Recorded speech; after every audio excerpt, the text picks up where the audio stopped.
সকালে ঘুম থেকে ওঠার পরেই রাকার মাথায় একটা ভূত চাপলো। ভয়ঙ্কর একটা ভূত, যে ভূতটা তাকে বরাবরই বলছে সাদাফের সাথে তোকে দেখা করতে হবে, তার সাথে তোর কথা বলতে হবে। রাকা বিষয়টা মেনে নিতে পারছে না, মাথা থেকে সাদাফের চিন্তা একেবারেই ঝেড়ে ফেলতে চাইছে, কিন্তু পারছে না। গতকাল রাতে সাদাফের সেই মন জয় করা মেসেজ দেখেই তার এই অবস্থা। একটু পর পরই মনে হচ্ছে সাদাফের সাথে দেখা হওয়া দরকার, তার সাথে কথা বলা দরকার। গতকাল রাতে হলো কি, সাদাফের সাথে কথা শেষ হওয়া মাত্রই হঠাৎ করে তার মনে হলো সাদাফকে তার দেখতে ইচ্ছে করছে, ভয়াবহ ইচ্ছে করছে। নিজের ইচ্ছেকে দমাতে সে বিছানায় শুয়ে পড়ল, জোর করে চোখ বন্ধ রেখে ঘুমানোর চেষ্টা করলো, কিন্তু ঘুম বাবা যে এতই খারাপ যে ধরাই দিল না। অনেক রাত পর্যন্ত রাকা বিছানায় শুয়ে ছটফট করলো। অবাধ্য মন বারবার তাকে বলল সাদাফকে আর একবার কল দাও, তার সাথে কথা বলো, কিন্তু লজ্জায় আর জড়তায় সে কাজ করা হয়ে উঠল না ওর। খুব কষ্টেই সে রাতে ঘুম এসে তার চোখে ধরা দিল। ঘুম থেকে উঠে আবারও সেই একই অবস্থা। অবশ্য এই সমস্যার সমাধান নিজের হাতেই আছে রাকার। সে চাইলেই এই মুহূর্তেই সাদাফকে কল দিয়ে কথা বলতে পারে আমি আপনাকে ভালোবাসি, কিংবা বলতে পারে আপনার সাথে আমার জরুরি কথা আছে, আপনি কি আমার সাথে দেখা করতে পারবেন। এরপর সে সুন্দর দেখে একটা রেস্টুরেন্টের ঠিকানা বলে দিতে পারে। সাদাফের আসার আগেই সেখানে সে সব কিছু ডেকোরেট করে ফেলতে পারে। ঢাকা শহরে এমন অনেক রেস্টুরেন্ট আছে, চাইলে সেখানে এসে প্রপোজ করে ঝামেলা মিটিয়ে ফেলতে পারে। কিন্তু সমস্যা সেখানে না, সমস্যা হলো রাকা এই কাজটা করতে পারবে না। না, সাদাফ রাজি হবে কিনা এই ভয় তার নেই। সে মোটামুটি ভালো করে বুঝতে পারছে সাদাফ তার প্রতি দুর্বল। ভালোবাসুক বা না বাসুক, তার প্রতি সাদাফের একটা আলাদা টান আছে। মেয়েদের তৃতীয় এক নয়ন থাকে, যে নয়নে তারা ছেলেদের ভালো লাগার ব্যাপারটা খুব সহজেই ধরে ফেলতে পারে। তার সমস্যা অন্য জায়গায়। সে আসলে ভয়ঙ্কর লজ্জায় পড়েছে, লজ্জায় একবারকে কুকড়ে কুকড়ে উঠছে। সাদাফ নামক ছেলেটার জন্য তার মনে অনুভূতি আছে, এটা অবশ্যই ধরে ফেলেছে সাদাফ। কালকে তার আচরণে সেটা প্রকাশ পেয়েছে বলেই তার এত লজ্জা, এত জড়তা। এর জন্য তার সাদাফের মুখোমুখি হতে অবধি ইচ্ছে করছে না, কিন্তু মন মানছে না। সাদাফের সাথে দেখা করা তার একান্তই প্রয়োজন। নিজের মন মস্তিষ্কের চিন্তা ভাবনা দেখে নিজেই অবাক হলো রাকা। সে নিজেই বুঝতে পারছে না তার মন আসলে কি চাইছে। আশ্চর্য তো, একবার ইচ্ছা করছে সাদাফকে না দেখলে সে বাঁচবে না, আবার পরক্ষণেই মনে হচ্ছে সাদাফের সাথে দেখা হলে সে লজ্জায় বাঁচবেই না। হয়তো প্রেমে পড়ার প্রথম ধাপে মেয়েরা লজ্জা পায় খুব বেশি। মন মস্তিষ্কের লড়াইয়ে রাকা বিদ্ধ হলো অনেকক্ষণ, কিছুতে ঠিক করতে পারল না নিজের পরবর্তী কর্মপদক্ষেপ। সময় নিল কিছুক্ষণ, তারপর ফাঁকা মস্তিষ্ক নিয়ে সে প্রস্তুত হলো বাইরে যাবার জন্য। ভার্সিটি যেতে হবে, মাহির সাথে দেখা করতে হবে। সব জানতা সমীপিস্য মাহি তাকে খুব সুন্দর করে একটা উপায় বলে দেবে। ও যদি বলে সাদাফকে প্রপোজ করতে, তাহলে রাকা তাই করবে। নিজের সিদ্ধান্তহীনতায় মাহির উপরেই ভরসা করবে সে। রাকা বাসা থেকে বেরোলে থেকে ভার্সিটি যাওয়ার উদ্দেশ্যে, কিন্তু বাস্তবে কাজটা ঘটল ভিন্ন। রিকশায় ওঠার সময় নিজের অজান্তেই বলে ফেললো হসপিটালের ঠিকানা। বলেই চমকালো, আশ্চর্য, সে হসপিটালের ঠিকানা বললো কেন? সে তো যাবে ভার্সিটিতে। কিন্তু নিজের ভুলটা শোধরালো না রাকা, চুপচাপ রিকশায় চড়ে বসলো। থাক না, মনের ভুলে করা ভুলটা আজ ভুলই থাকুক। অবচেতন মনে না হয় ক্ষুদ্র একটা ইচ্ছে পূরণ করুক, ক্ষতি কি তাতে? কিছু ভুল ত্রুটি শুধরাতে নেই, ভুল করেই তারা ফুল হয়ে যায়। জীবন গাছের সুন্দর কিছু ফুল।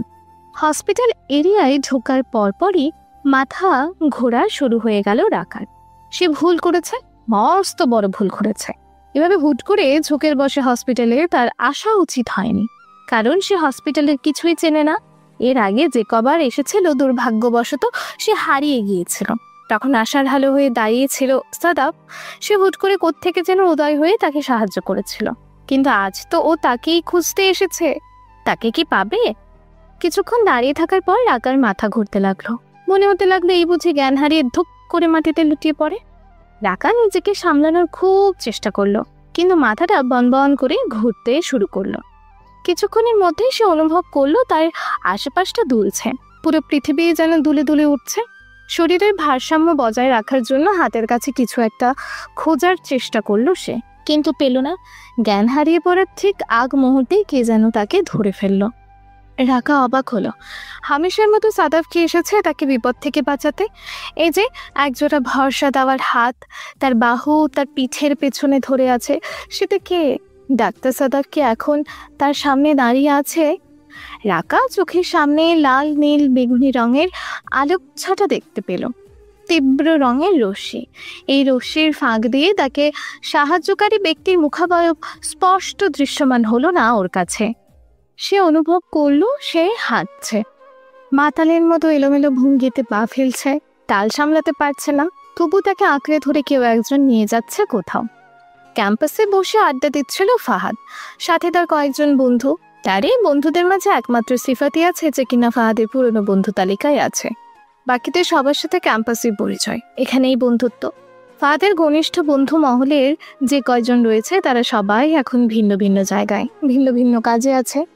সাদাফ বর্তমানে মেডিকেল ইন্টার্নশিপ করছে। অনন্ত ঢাবিতে অনার্স শেষ করেই ভালো একটা জব পেয়েছে। জবের পাশাপাশি পড়ালেখা চালিয়ে যাওয়ার জন্য মাস্টার্সে ভর্তি হয়েছে। তাদের আরও কিছু বন্ধু ছিল যারা স্কলারশিপ পেয়ে এখন বিশ্বের বিভিন্ন দেশে আছে। ফাহাদ জানে এই যে মানুষগুলো এখন বাইরের দেশে যাচ্ছে লেখাপড়ার জন্য, বলেছে স্টাডি কমপ্লিট হলেই ফিরে আসবে। এরা কিন্তু আসলে আর ফিরবে না। বিদেশ একটা মোহ, সেই মোহের মায়ায় যে একবার পরে সে সহজে বেরিয়ে আসতে পারে না। বিদেশের সুখ স্বাচ্ছন্দ্যময় জীবন দেখার পর স্বদেশের দুঃখ দুর্দশাময় জীবনে আর ফিরতে মন চায় না। আর মেধাবী ছাত্ররা ঠিক এই কারণেই ফিরে আসে না। বিদেশের বড় বড় অট্টালিকার আনন্দ আয়েশের জীবনের লোভ দেখে তাদের নিয়ে যাওয়া হয় স্কলারশিপ দিয়ে। সেখানে তারা পড়ালেখা শেষ করার সাথে সাথে ভালো ভালো জবের অফার পায়। তারপর সেই জবে ঢুকে গেলে কেল্লা ফতে সে তখন কাজ করবে ওই দেশের জন্য, ওই দেশের মানুষের সুযোগ সুবিধার জন্য। এদিকে তার দেশের মানুষ সে তার সামান্যতম ভোগবিলাসিতা করা তো দূরের কথা, নিজেদের প্রয়োজনীয় চাহিদা মেটাতে পারছে না, এ নিয়ে তাদের মাথা ব্যথা নেই। একেই হয়তো বলে ব্রেইন ড্রেন। ফাহাদ একটা হতাশ নিঃশ্বাস ত্যাগ করে। এসব কঠিন ভাবনা ভাবতে তার ভালো লাগে না। বিদেশে গিয়ে থাকার কথাও সে ভাবতে চায় না। সে দেশের মাটিতে থাকতে চায়, দেশের জন্য কিছু করুক বা না করুক সে তাকে আঁকতে থাকতে চায়। দেশ হলো মায়ের মতো, মায়ের জন্য সন্তান কিছু করতে পারুক না পারুক, মাকে তারা ছাড়তে চায় না। মা অন্ন জোগাতে না পারলেও তার কোলে মাথা রেখে ঘুমানোর একটা আলাদা তৃপ্তি আছে, যা মাসির কোলে নেই। বিদেশটা ফাহাদের মাসির মতোই লাগে। কথা হচ্ছিল ফাহাদের ব্যাচের একজনকে নিয়ে। সম্প্রতি সে স্কলারশিপ পেয়েছে জার্মানি থেকে, তাই সেখানে যাচ্ছে পড়তে। সেই প্রসঙ্গ নিয়ে আলাপ আলোচনা হচ্ছিল এতক্ষণ। আলোচনার ক্ষুদ্র একটা বিষয় ঢুকে গিয়েছিল ফাহাদের মস্তিষ্কে, তাই নিয়ে নীরবে ভাবছিল সে। হঠাৎ ফোনটা বেজে উঠল ওর। রিংটোনের আওয়াজে ধ্যান ভাঙল। চমকিত হয়ে পকেটে হাত চালান করে বের করলো সেটা। মায়া কল করেছে। অন্য সময় হলে সে খুশিই হতো, কিন্তু কেন যেন আজ খুশি হলো না। আজকাল মায়াকে নিয়ে খুব একটা ভাবার সময় পায় না সে। মায়াকে সে ভালোবাসে, অথচ ওর কল্পনায় আজকাল মায়ার দেখা নেই। মাঝে মাঝে ঝোঁকবশত প্রেম প্রেম ভাবের উদ্রেক হয় ঠিকই, কিন্তু সেটাও বোধহয় বেশিক্ষণ স্থায়ী হয় না।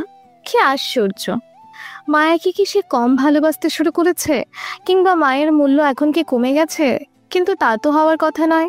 মায়াকে সে ভালোবাসে, গভীরভাবে ভালোবাসে। এক ভালোবাসা ঠুনকো নয় যে খুব দ্রুতই তার রেশ কেটে যাবে। ভাবতে ভাবতেই কলটা কেটে গেল। প্রায় সঙ্গে সঙ্গেই আবারও কল আসতে লাগলো। হ্যাঁ, মায়াই কল দিচ্ছে। ফায়াদ কাল বিলম্ব না করে কল রিসিভ করলো। ফোন কানে রাখার প্রায় সাথে সাথেই উপাস থেকে শোনা গেল মায়ার ঝাঁঝালো কণ্ঠস্বর। ফোন রিসিভ করতে এতক্ষণ সময় লাগে তোমার? সারাদিন কি করো তুমি? ফাহাদ যথেষ্ট বিরক্ত হলো। আজকাল মায়ের এমন রাগ তার ভালো লাগে না। সে ভাব প্রকাশ না করে বলল, আমি বেকার কোনো মানুষ নই যে সারাদিন চুপচাপ কাজকর্ম ছাড়া থাকবো। আমি বুয়েটের স্টুডেন্ট, মাস্টার্সে পড়ছি। বুঝতেই পারছো আমার পড়ালেখার প্রেশার কেমন। জানি জানি, খুব পড়ছো তুমি। পড়ে পড়ে দেশ একেবারে উদ্ধার করে ফেলেছো। তোমার সাথে এই বিষয়ে কথা বলতে আমার ইচ্ছে করছে না মায়া। কি জন্য কল দিয়েছো সেটা বলো। মানে কি ফাহাদ? আমি তোমাকে প্রয়োজন ছাড়া কল দিতে পারি না? মায়া রেগে যাচ্ছে। এই সামান্য বিষয় নিয়ে রেগে যাওয়ার লজিকটা কি সেটা বোধগম্য হলো না ফাহাদের। তার কথা বলতে ভালো লাগছে না। সহজ গলায় বলল, তুমি আমার জন্য কি আপাতত, সেটা আমি রিপিট করতে চাইছি না। তুমি সেটা জানো, খুব ভালো করেই জানো। সেসব বাদ দিয়ে বলো, হঠাৎ কল দিয়েছো কেন? এই সময়ে তো কল দাও না। ফাহাদের কণ্ঠস্বর কিছুটা নরম শোনা গেল। মায়া ধাতস্থ হলো। মায়াময় কণ্ঠে সে বলল, ক্যাম্পাসের গেটে আসো। কাম ফাস্ট ফাহাদ, আম ওয়েটিং। বলেই চট করে কলটা কেটে দিল মায়া। ফাহাদ চমকালো। এই অসময়ে মায়া এখানে আসবে সেটা কল্পনারও অতীত তার জন্য। মুহূর্তেই বিরক্তির পোকারা সব পিলপিল করে বেরিয়ে গেল মাথা থেকে। আগ্রহী হয়ে দ্রুত পায়ে হেঁটে গেল ক্যাম্পাসের গেটে। এসেই চমকালো, মায়া দাঁড়িয়ে আছে। আজ সে শাড়ি পরেছে, হালকা রঙের একটা শাড়ি, সাথে ম্যাচিং অর্নামেন্টস। খুব সুন্দর লাগছে তাকে। ফাহাদ মন্ত্রমুগ্ধের মতো চেয়ে থাকলো, কিছু বলার ভাষা খুঁজে পেল না। মায়া খুশি খুশি মন নিয়ে এগিয়ে এলো। সবার সামনেই ফাহাদের একটা হাত টেনে জড়িয়ে ধরলো। আবদারে সুরে বলল, আজ বিকালটা আমি তোমার সাথে কাটাবো, আমায় দিবে আজ বিকালটা? মায়া এত সুন্দর করে কথাটা বলল যে সেটা শোনার পর আর কিছু বলার ইচ্ছে করলো না ফাহাদের। চুপচাপ মায়ার হাত ধরে সে এগিয়ে চলল। আজ তার গন্তব্য নেই, সে যেদিকে যায় সেদিকেই যাবে। ক্যান্টিনে বসে আছে রাকা, লজ্জিত ভঙ্গিতে চেয়ে আছে নিজের কোলের দিকে। সামনে তাকানোর সাহস নেই, কারণ সামনেই বসে আছে সাদাফ। তার মুখভঙ্গি কীরকম সেটা দেখার খুব আগ্রহ যাচ্ছে ওর, কিন্তু লজ্জায় তাকাতে পারছে না। কি এক যন্ত্রণা! এত লজ্জা কেন পাচ্ছে সে? আপনি হসপিটালে এসেছিলেন কেন? নতুন করে কি অসুস্থ হয়েছে? এতক্ষণ পর মুখ খুলল সাদাফ।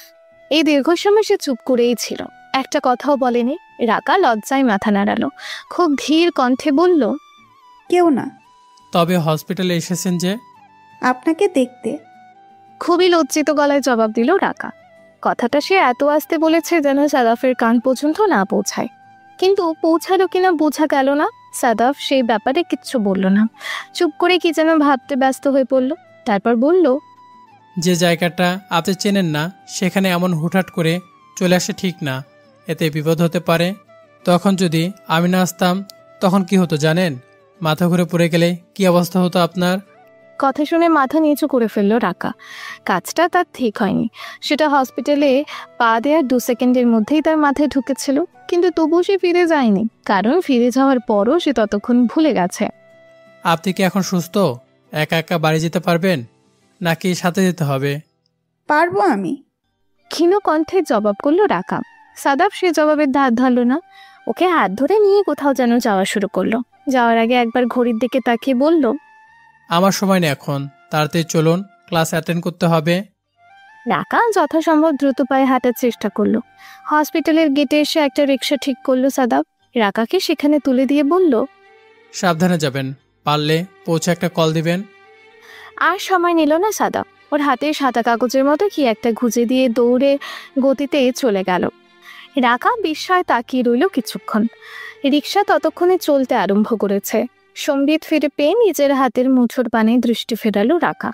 সেখানে একটা কাগজের অস্তিত্ব রয়েছে, ক্ষুদ্র চিরকুটের। রাকা ভাঁজ খুলল। প্রহর শেষের আলোর রঙা, সেদিন চৈত্র মাস, তোমার চোখে দেখেছিলাম আমার সর্বনাশ। উফ, কি মারাত্মক একটা কথা! অনুভূতি শিহরণে রোমাঞ্চিত হয় রাকার শরীর। সাদাফ নামের ছেলেটা এত কেন প্রেমময়, এত কেন সুন্দর, ব্যক্তিত্ব সম্পন্ন, সঠিক জায়গায় সঠিক এমন অনুভূতি কি করে সে মিলিয়ে দেয়? রাকা গোপনে হাসলো, মনে মনে অনুভব করলো এই যে ছেলেটা, সে এখনো প্রকাশ করছে না, কিন্তু সে জানে, না বললেও জানে সাদাফ তার, একান্তই তার। ক্লাস শেষে ক্যাম্পাসের মাঠে বসে আছে রাকা আর মাহি। হাতে একটা বাদামের ঠোঙা, একটা একটা করে বাদাম ছেলে মুখে পড়ছে দুজনে। টুকটাক কথাবার্তা হচ্ছে, তবে রাকা এখন নিশ্চুপ। খুব একটা কথা সে বলছে না, কারণ ওর পেটের ভেতর থেকে সব কথাগুলো বের করে নিয়েছে মাহি। সাদাফকে নিয়ে ওর মনে কি চলছে, সাদাফের মনেই বা কি চলছে, সব শোনার পর এখন এগুলো নিয়েই গবেষণা করছে মাহি। এটা বড্ড চালাক। কি করে যে রাকার কাছ থেকে সব কথা বের করে নিল সেটা এখনো বুঝতে পারছে না রাকা। কিছুক্ষণ পর মুখ খুলল মাহি। হাতের মুঠোয় জমা করে রাখা ছেলা বাদামগুলোর দিকে তাকিয়ে গম্ভীর মুখেই বলল, বুঝলাম। কি বুঝলি? ভ্রু কুচকে প্রশ্ন ঝরে রাখা।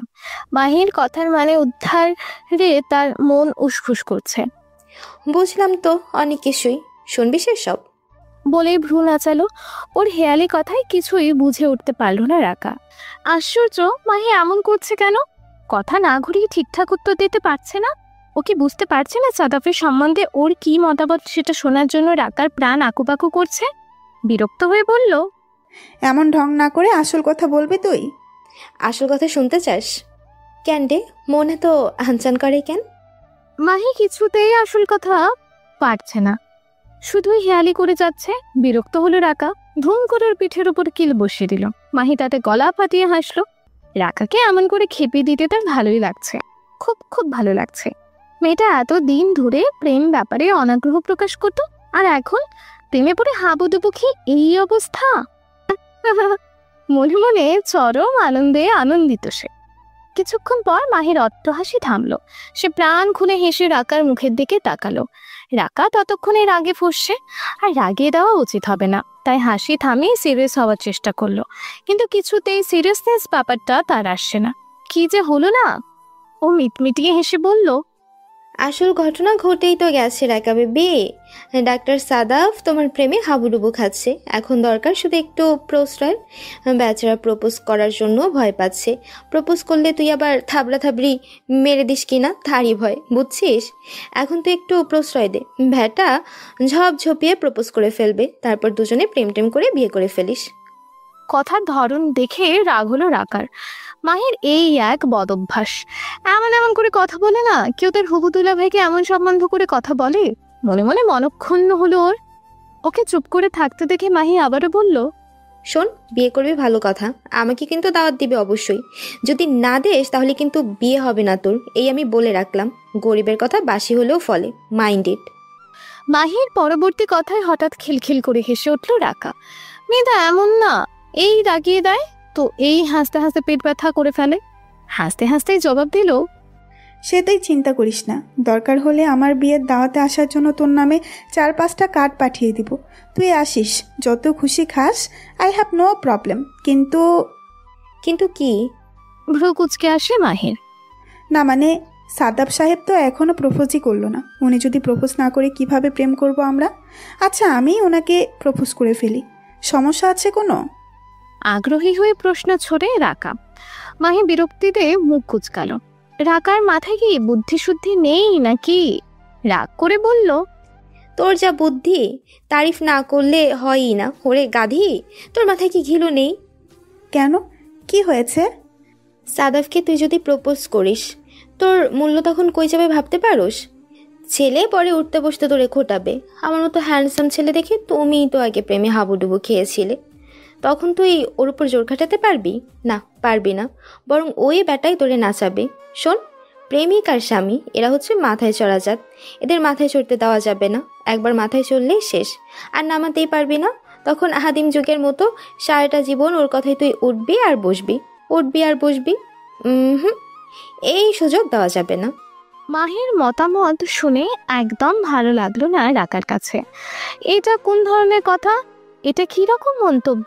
বিরক্ত হলো খুব, রাগী গলায় বলল, সবসময় উল্টাপাল্টা কথা বলবি না মাহি। এখানে উল্টাপাল্টা কথার কি দেখলি তুই? আজব।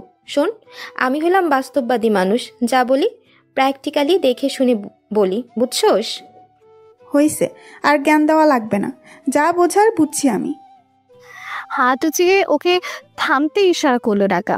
মাহি রাগ করে মুখ বন্ধ করে থাকলো। কিছুক্ষণ নীরবতা রইল দুজনের ভেতর। তখন মাহি মুখ নিচু করে বাদামের খোসা ছাড়তে ব্যস্ত হয়ে পড়ল। রাকাও মাথা ঘুরিয়ে মাঠের ঘাসের দিকে তাকিয়ে থাকলো। মাঝে মাঝে দু একটা ঘাসের ডগা অকারণেই ছিঁড়ল। পরিস্থিতি স্বাভাবিক হতে বেশিক্ষণ লাগলো না। ওদের ডিপার্টমেন্টের ছায়াকে দেখা গেল এদিকেই আসছে। রাকা ওকে দেখেই ডাকলো, এই ছায়া, কি খবর? কোথায় যাচ্ছ? ডাক শুনে মাহিও মুখ তুলে তাকালো। ছায়াকে দেখে সেও হাত নেড়ে কাছে ডাকলো। দুজনের ডাকাডাকিতে কাছে এসে দাঁড়ালো ছায়া। রাকা ওর হাত ধরে টেনে পাশেই ঘাসের উপর বসিয়ে দিল। ছায়া বসলো। এরপর তিনজন সেখানেই বসে থাকলো। কথাবার্তা হলো, নতুন নতুন প্রসঙ্গ আসলো। কথায় কথায় জমে উঠলো ওদের আড্ডা। দুপুরবেলা অন্যান্য দিনের মতন মায়া আজও তার সোকল্ড বয়ফ্রেন্ডের সাথে চ্যাটিং করতে ব্যস্ত। বিছানার উপর শুয়ে পায়ের উপর পা তুলে নাচাচ্ছে, হাতে ফোন। মেসেঞ্জারের কল্যাণে রসালাপ জমাচ্ছে ওর তথাকথিত বয়ফ্রেন্ডের সঙ্গে। হঠাৎ রুমের দরজাটা হাট করে খুলে গেল। ভেতরে প্রবেশ করলেন মায়ার মা সায়রা। ওকে শুয়ে থেকে ফোন চালাতে দেখে গম্ভীর গলায় জিজ্ঞেস করলেন, মায়া, কি করছো তুমি? দাদি, আপনার কি? হঠাৎ ভর দুপুরবেলা আমায় খোঁজ কেন? কেমন বাঁকা করে উত্তরটা দিল মায়া। সায়রা রাগিয়ে চোখে তাকালেন। মেয়ের এমন আস্পর্ধা দেখে তার ডাকটা বেড়ে গেল কয়েকগুণ। কঠিন গলায় বললেন, ভদ্রভাবে কথা বলো মায়া, ভুলে যেও না আমি তোমার মা। আপনিও ভুলে যাবেন না, আপনি আমার মা নন, সৎ মা। সায়রা যেন রাগে ফেটে পড়লেন। এই মেয়েটাকে তিনি এমনিতেই সহ্য করতে পারেন না, তার উপর মেয়েটার এমন বাজে ব্যবহার দেখলেই মেজাজ গরম হয়ে ওঠে। বাড়াবাড়ি করবে না একদম, আমি কিন্তু তোমাকে খারাপ কিছু বলিনি, শুধু জিজ্ঞেস করেছি তুমি কি করছো। সেটাই তো আপনাকে জিজ্ঞেস করতে বলেছে কে? আমি আপনার মতো থাকুন না, কেন আমার ঘাটাতে আসেন? মায়া শোয়া থেকে উঠে বসলো, হাতের ফোনটা পাশে রেখেই সায়রার দিকে তাকালো। উনি যেমন ওকে দেখতে পারেন না, তেমনিও ওনাকে দেখতে পারে না মাহি। একই বাড়িতে থেকেও তাই ওরা দুই দুনিয়ায় থাকে। দেখি তোমার ফোনটা। বলতে বলতে এগিয়ে আসলেন সায়রা। বিছানার উপর থেকে মায়ার ফোনটা হস্তগত করতে গেলে খপ করে সেটা ছিনিয়ে নিল। রাগী গলায় বলল, আপনি আমার ফোন নিচ্ছেন কেন? সমস্যা কি আপনার? তুমি ফোনটা কেড়ে নিলে কেন? দাও বলছি, আমায় দাও। রাগে গর্জে উঠলেন সায়রা। ফোনটা নিজের দখলে নেয়ার জন্য হাতাহাতি শুরু করলেন। মায়া লাফিয়ে উঠে সরে গেল। হঠাৎ করে রাগ উঠে গেছে তার, সারা শরীরে চিরবির করছে রাগ। খবরদার, আমার ফোন ধরতে আসবেন না আপনি। আমাকে না ঘাটিয়ে নিজের কাজ করুন, যান এখান থেকে। ফোনটা আমাকে দাও মায়া, আমার জানা দরকার তুমি সারাদিন কি করছো। দাও বলছি। কোনো দরকার নেই, আমারটা আমি ভাবো, আপনারটা আপনি ভাবুন, চলে যান এখান থেকে। মায়া রাগে চিৎকার করতে শুরু করে। সায়রা থামছেন না। ফোনটা কেড়ে নেওয়ার জন্য উনি খুব বেশি পিড়াপিড়ি করছেন, কিন্তু মায়া আর দিচ্ছে না। দুজনের হাতাহাতির এক পর্যায়ে হঠাৎ একটা কাজ করে বসলো মায়া। গায়ের সমস্ত শক্তিতে জোরে একটা ধাক্কা দিল ওনাকে। যদিও ব্যাপারটা ইচ্ছাকৃত নয়, রাগের মাথায় করে ফেলা একটা ভুল। উনি ধাক্কা খেয়ে ছিটকে পড়লেন মেঝেতে। বোধহয় মাথায় খানিকটা চোটও পেলেন, কিন্তু তারপরেই ওনার আসল রূপ বেরিয়ে এলো। কোনো মতে উঠেই ছুটে এসে মায়াকে মারতে উদ্যত হলেন। মায়াও কম না, দু হাতে যতটা সম্ভব জোরেই আর একটা ধাক্কা মারল। সায়রা পড়ে গেলেন না ঠিকই, তবে তাল সামলাতে বেগ পেতে হলো। দুধাপ পিছিয়ে গেলেন। মায়াও সঙ্গে সঙ্গে বিছানা থেকে নেমে এলো। সায়রাকে ধাক্কা দিয়েই বের করে দিল ঘর থেকে। তখন ওকে লাগছিল বদ্ধ উন্মাদের মতো, কেমন উদ্ভ্রান্ত চেহারা। সায়রা সেটা লক্ষ্য করতেই ভয় পেয়ে গেলেন। ওকে বাধা দেওয়ার শক্তি থাকলো না আর। ওনাকে ঠেলে ঠুলে ঘর থেকে বের করে দিয়ে তবেই শান্ত হলো মায়া। মুখের উপর দুম করে দরজা আটকে দিল। রাগে এখনো তার গা কাঁপছে, ইচ্ছে করছে সবকিছু ধ্বংস করে ফেলতে। অসহ্য ঠেকছে সবকিছু। ভার্সিটির ক্লাসের পর এক স্টুডেন্টকে পড়াতে গিয়েছিল রাকা। সেখান থেকে ফিরছে। আজ পড়াতে পড়াতে সন্ধ্যা হয়ে গেছে প্রায়। এমনিতেই আকাশ খারাপ, তার মধ্যেও দেরি করে ফেলেছে। তাতে চারপাশ মনে হচ্ছে কালো আধারে ছেয়ে গেছে। জোরে জোরে ঠান্ডা বাতাস বইছে, মাঝে মাঝে ডেকে উঠছে গুরু গম্ভীর মেঘ। বৃষ্টি শুরু হবে যে কোনো সময়। রাকা দ্রুত পায়ে হাঁটার চেষ্টা করে। আজ সঙ্গে ছাতা আনেনি। বৃষ্টি পড়তে শুরু করলে আর রক্ষে নেই। ভিজে একেবারে জবে জবে হয়ে বাড়ি ফিরতে হবে। তারপর বাসায় গিয়ে গোসল করতে হবে। ফলাফলে নিশ্চয়ই জ্বর জারি শুরু কিছু একটা বাঁধিয়েই ছাড়বে। সামনেই সেমেস্টার এক্সাম, তাই কোনোভাবেই এখন অসুস্থ হতে চায় না সে। যত দ্রুত সম্ভব তাই হেঁটেই চলেছে। হাইওয়েতে উঠলে তবেই পাবে রিক্সা। হাইওয়েতে দাঁড়িয়ে আছে রাকা। আশেপাশে একটাও রিক্সা নেই। আকাশ খারাপ দেখে সব আগে ভাগে বাড়ি ফিরে গেছে বোধহয়। রাকা হতাশ হলো। ঘড়ির দিকে তাকিয়ে দেখলো মাগরিবের আজান দিতেও আর বেশি দেরি নেই। এর মধ্যে বৃষ্টি শুরু হয়ে গেলে ভাবতে পারে না সে। বাড়ি যাওয়ার চিন্তায় ভেতরটা যখন উসখুস করছে, তখন হঠাৎ করেই সামনে তাকিয়ে সাদাফকে দেখতে পেল রাকা। ছেলেটা বাইক নিয়ে ওর সামনে দাঁড়িয়ে আছে। মাথায় হেলমেট থাকায় প্রথমে চিনতে পারল না ও, কিন্তু সাদাফ নিজেই ওর কাছে এসে বলল, মিস রাকা, আপনি এখানে? সন্ধ্যার সময় বাসায় না গিয়ে? স্টুডেন্ট পড়াতে এসেছিলাম, এখন বাসায় যাব, রিক্সা পাচ্ছি না। কিছুটা ইতস্তত করে জবাব দিল সে। তারপর হঠাৎ আগ্রহী হয়ে বলল, কিন্তু আপনি যে এখানে? আমার বাসায় তো এদিকে, গলির ভিতরে ঢুকে হাতে ডান পাশে 3 নাম্বার বাসা। ও, আমি তার পেছনের বাসাটাই পড়াই, সুবহান সাহেবের ছোট মেয়ে।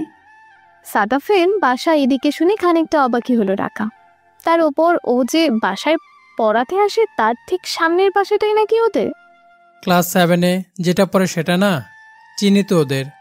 হুম। মাথা নাড়িয়ে এদিক ওদিক তাকাচ্ছে রাখা। এখনো একটা রিক্সা খুঁজে তার মন চটফট করছে।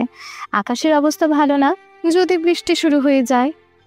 তা দাঁড়িয়ে তো আছেন অনেকক্ষণ, আকাশের যে চেহারা, এখন রিক্সা পাবেন বলে তো মনে হচ্ছে না। কিছু মনে না করলে আপনাকে বাড়িতে নামিয়ে দিয়ে আসি। রাকা অবাক হয়ে তাকালো। সাদাব তাকে বাড়ি অব্দি নামিয়ে দিয়ে আসতে চাইছে, তাও বাইকে করে। কিছুটা ইতস্তত বোধ করলো। হ্যাঁ, এর আগেও একদিন সাদাফের সাথে বাইক চড়েছিল সে, তারপরেও কেমন যেন লাগলো। অস্বস্তি ভাবটা কাটলো না। একবার ভাবলো না থাক, কিন্তু পরক্ষণে মনে হলো এরপর যদি আর কোনো রিক্সা দেখাই না পায় তখন। বৃষ্টি শুরু হয়ে গেলেই বা ও কি করবে? একা একা রাস্তায় দাঁড়িয়ে ভিজবে, সেটা কি ভালো হবে ওর জন্য? অনেক কিছু ভেবে ভেবে শেষ পর্যন্ত ক্লান্ত হলো সে। উপায়ন্তর না পেয়ে শেষে সাদাফের প্রস্তাবেই রাজি হলো।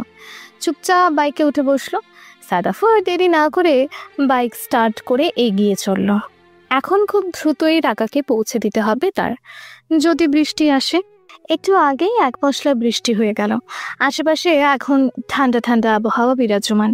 মাঝে মধ্যে মৃদুমন্দ সমীর বইছে, গাছের পাতা নড়ছে হালকা হালকা, বাতাসের ছোঁয়ায় ঝরে পড়ছে জমে থাকা জলবিন্দু। রাকা কফির কাপ হাতে ব্যালকনিতে এসে দাঁড়ায়। বা হাতে রয়েছে তার প্রিয় একটা বই, জোছনা ও জননীর গল্প। অসাধারণ সুন্দর একটা বই। বাস্তবতার আলোকে কত কত গল্প আছে সেখানে। রাকা বইটা বেতের চেয়ারের উপর রাখলো, কাপ হাতে নিয়ে রেলিং ঘেঁষে দাঁড়িয়ে থাকলো চুপচাপ। মাঝে মাঝে ঠোঁট ছোঁয়ালো ধোয়া ওঠা গরম কাপে। আজ 3 দিন হয়ে গেল সাদাফ সাহেবের পাত্তা নেই। না কোনো দেখা সাক্ষাৎ, না কোনো ফোন কল, কিচ্ছু করেনি সাদাফ।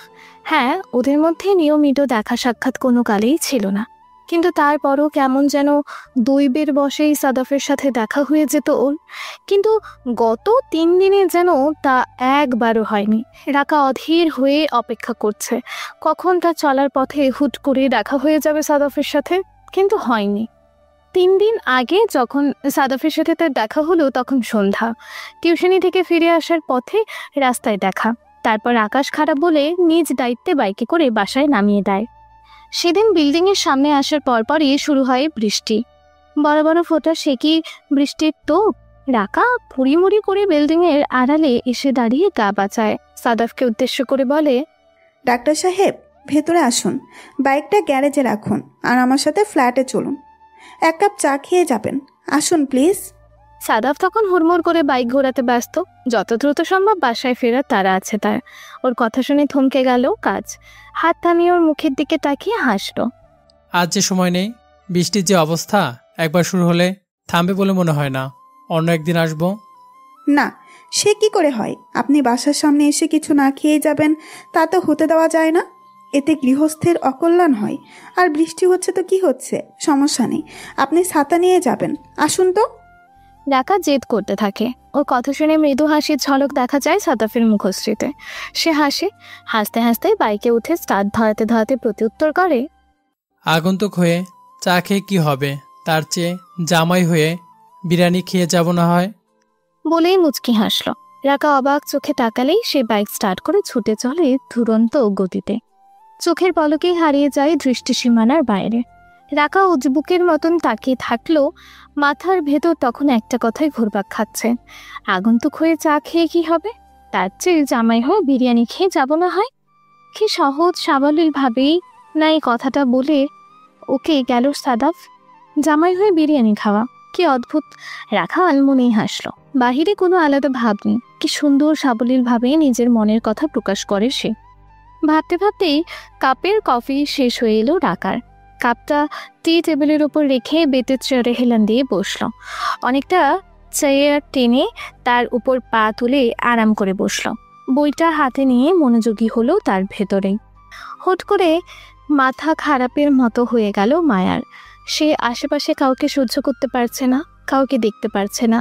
কেউ তার সামনে এলে কারণে অকারণে ধমকাধমকি করছে, জিনিসপত্র ভাঙচুর করছে। এই নিয়ে বাসা সবাই খুব বেশি ক্ষিপ্ত ওর প্রতি। সাইরা কিছুক্ষণ পরপর ওর কাছে এসে জ্বালাতন করছে। একবার মেজাজ দেখে মারামারি করছেন, একবার এসে কোনো কারণ ছাড়াই ওর সাথে বাজে ব্যবহার করছেন। মায়া প্রতিবার বিরক্ত হচ্ছে। সাইরাকে দেখলে অদ্ভুতভাবে তার মেজাজ চটে যাচ্ছে। যেখানে মেজাজ ভালো থাকলেই যাকে সহ্য করতে পারে না, সেখানে মেজাজ খারাপ হলে তাকে সহ্য করার কথাও ওঠে কিভাবে। ছায়াকে দেখলেও তার বিরক্ত লাগছে। মেয়েটাকে যখনই দেখে তখনই একেবারে জ্ঞানের পসরা সাজিয়ে বসে, একটার পর একটা লেকচার ঝেড়েই যায়। ছোটর কাছে অত লেকচার শুনতে ভালো লাগে না মায়ার। শুধু পরিবার নয়, নিজের ধরাবাঁধা জীবনের প্রতিও তার বিরক্তি জন্মেছে। রোজ রোজ এত এত ছেলের সাথে লুতুপুতু মার্কা চ্যাটিং করতে আর ভালো লাগছে না। সব কিছু কেমন যেন পাঞ্চে হয়ে যাচ্ছে ওর কাছে। প্রোফাইলে ওর ছবি দেখেই ক্রাশ খেয়ে লুচুমি করে মেসেজ পাঠানো ব্যাপারটা আর ভালো লাগে না। আবার ছোটোখাটো কোনো কথা বলেই অহেতুক অকারণে ন্যাকামি করাটাও বিরক্ত ধরে গেছে। এজন্য ফাহাদকেও তার অসহ্য লাগছে। ছেলেটার ওর প্রতি বেশি ভালোবাসা, কেয়ারিং মনোভাব দেখলে রাগে গা দিদি করে ওঠে। এত কেন ঢঙ্গর, অসহ্য। মেজাজ ঠিক করার জন্য 2 দিন ফোন বন্ধ করে রেখেছিল মায়া। তাতেই যেন ফাহাদের করুণ অবস্থা, পাগল পাগল লাগছিল নিজেকে। বারবার কল করে যায় অথচ কোনো রেসপন্স পায় না এপাশ থেকে। টেনশনে কি যে অবস্থা হয়েছিল তার। তারপর 2 দিন পর যখন ফোন খোলা পেল, উত্তেজনায় উত্তেজিত হয়ে কত কিছুই না সে বলল। মায়া কি হয়েছে, ফোন বন্ধ কেন, ও কি অসুস্থ, ইত্যাদি ইত্যাদি নানা প্রশ্নে অতিষ্ঠ হয়ে উঠল মায়া। অন্যান্য বারের মতো ফাহাদের কেয়ারিং দেখে ভালো লাগলো না।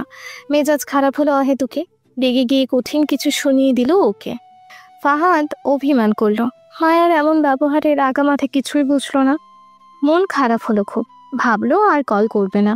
মায়া নিজের ভুল বুঝতে পেরে যখন কল করবে তখনই শুধু কথা বলবে, নয়তো না। কিন্তু মায়া কল করলো না। রাত গড়ালো, দিন গড়ালো, মায়ার কল এলো না। শেষ পর্যন্ত নিজেই হার মানলো ফাহাদ। অভিমান ছেড়ে ফের কল লাগালো মায়াকে। হয়তো মায়া নিজের ভুল বুঝতে পারছে ঠিকই, কিন্তু ফাহাদ কি বলে না বলে ভেবে কল করার সাহস পাচ্ছে না। ও কল করলে অঝোর ধারায় কাঁদবে, বারবার মাপ চেয়ে মিটমাট করে ফেলবে সব। কিন্তু বাস্তবে তার কিছুই হলো না। ফাহাদের ধারণাকে ভুল প্রমাণ করে মায়া আবারও বাজে ব্যবহার করলো। রেগে অস্থির হয়ে খুব বাজে বাজে কথা বলল ফাহাদকে। ফাহাদ চমকালো। এমন বিশ্রী ব্যবহার তো আগে কখনো করেনি মায়া। আজ হঠাৎ কি হলো ওর? বিস্ময়ে অপমানে মন খারাপ হলো ফাহাদের। মায়া তার সাথে এমন ব্যবহার কি করে করতে পারে? রাকা, আমাকে তুলুন, হেল্প করুন প্লিজ। কারো মিয়ে যাওয়া চিনচিনে কণ্ঠস্বর শুনে চোখ মেলে রাকা। আশপাশ বুঝতে সময় লাগলে কিছুক্ষণ। চারপাশে ঘুটঘুটে অন্ধকার।